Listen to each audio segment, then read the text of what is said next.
नमस्कार, मैं हूं माही सिंह और आप देख रहे हैं नेक्स्ट नाइन न्यूज। लोकसभा चुनाव का परिणाम आने के बाद समाजवादी पार्टी के नवनिर्वाचित सांसद अवधेश प्रसाद चर्चा में है। उन्होंने उत्तर प्रदेश की फैजाबाद लोकसभा सीट से चुनाव जीता है। दरअसल समाजवादी पार्टी अपने नवनिर्वाचित फैजाबाद सांसद अवधेश प्रसाद के बेटे अजीत प्रसाद को मिल्कीपुर विधानसभा सीट पर चुनाव लड़ा सकती है। वैसे में माना ही जा रहा है कि फिर से मिल्कीपुर सीट से अब भारतीय जनता पार्टी को खतरा हो सकता है।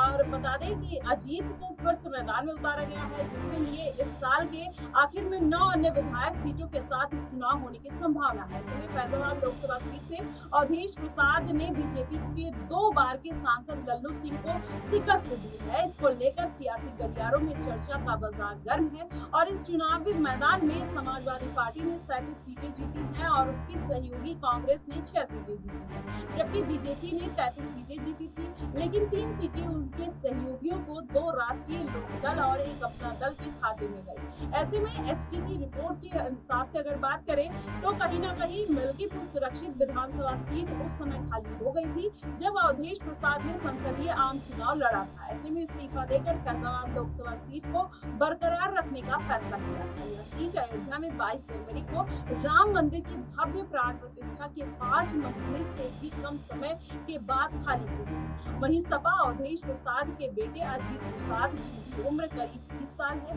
फिलहाल वे राजनीतिक रूप से सक्रिय है और उन्होंने जिला पंचायत का चुनाव लड़ा था, लेकिन उन्हें हार का सामना करना पड़ा था। सपा अपने अम्बेडकर नगर के सांसद लालजी वर्मा की बेटी छाया वर्मा को कटहरी की विधानसभा सीट से मैदान में उतार सकती है, जो लालजी वर्मा की अम्बेडकर नगर लोकसभा सीट को बरकरार रखने के लिए इस्तीफा देने के बाद खाली हुई थी। वहीं छाया वर्मा ने 2019 में जलालपुर यानी अम्बेडकर नगर की सीट पर बसपा उम्मीदवार के रूप में यूपी विधानसभा उपचुनाव लड़ा हुआ था, लेकिन जीतने में असफल रही थी और उस समय लालजी वर्मा कटहरी से बसपा के विधायक थे। सपा के एक वरिष्ठ नेता का कहना है कि पार्टी और उनके राष्ट्रीय अध्यक्ष अखिलेश यादव ही फैसला लेंगे कि अवधेश प्रसाद के बेटे और लालजी वर्मा की जो बेटी है पहले से ही राजनीति में सक्रिय है। देखते हैं पार्टी क्या फैसला लेती है।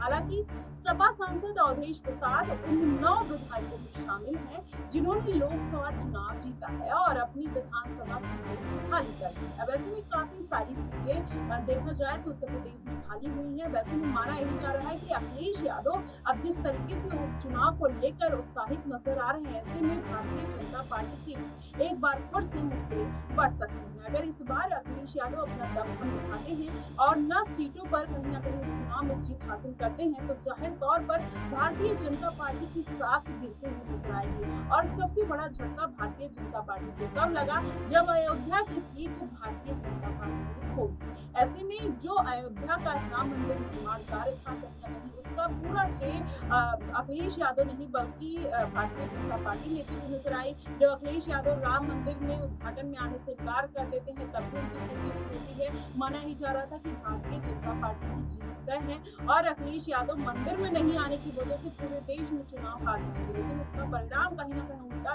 नजर आया और अखिलेश यादव 37 सीटों पर अपनी जीत दर्ज कर लेते हैं। ऐसे में भारतीय जनता पार्टी को बड़ा झटका लग जाता है और जिसके बाद कहीं ना कहीं अब भारतीय जनता पार्टी इस चुनाव में अब पूरे जोरों शोरों से तैयारी करते हुए दिखाई दे रही है। देखना दिलचस्प होगा कि क्या मिल्कीपुर सीट पर फिर से एक बार अवधेश प्रसाद के बेटे फिर से अपना परचम लहरा पाएंगे या फिर वो केवल अयोध्या सीट के लिए ही था और भारतीय जनता पार्टी मिल्कीपुर से क्लीन स्वीप करते हुए नजर आ सकती है। फिलहाल आपको क्या कुछ लगता है आप हमें कमेंट बॉक्स में जरूर बताइएगा। फिलहाल के लिए बस इतना ही। देश और दुनिया की तमाम खबरों के लिए हमारे साथ बने रहिएगा।